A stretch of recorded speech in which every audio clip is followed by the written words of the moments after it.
પાટીદાર અનામત આંદોલન સમયે જે રાજ્ય સરકાર દ્વારા અને અલગ અલગ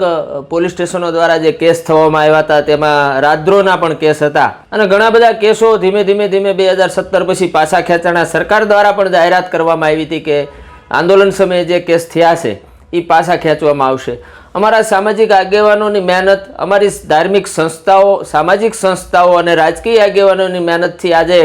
ગુજરાતમાં બાકી રહેલા કેસનો આ બીજો દોર જે પાછા ખેંચાયા છે તે બદલ હું રાજ્ય સરકાર તેમજ કાયદા વિભાગ તેમજ ગૃહ વિભાગનો અને ખાસ કરીને હર્ષભાઈ સંઘવી અને રાજ્યના મુખ્યમંત્રી શ્રી ભૂપેન્દ્રભાઈ પટેલનો ખૂબ ખૂબ આભાર માનું છું. પાટીદાર સમાજે જે કાંઈ મેળવ્યું અથવા ગુમાવ્યું, પરંતુ ક્યાંક ને ક્યાંક સમાજના જે આગેવાનો હતા એટલે કે આંદોલનના આગેવાનો હતા એની ઉપર લટકતી તલવાર એટલે કે કેસ. કારણ કે પાટીદારનો દીકરો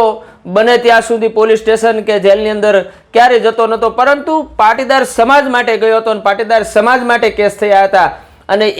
એની દીર્ઘ દ્રષ્ટિ રાખીને રાજ્ય સરકાર દ્વારા જે આજે ઘણા બધા મહત્વના કેસો કહેવાય, રાજદ્રોહ સુધીના મહત્વના કેસો જે પાછા ખેંચાયા છે તે બદલ ફરીથી હું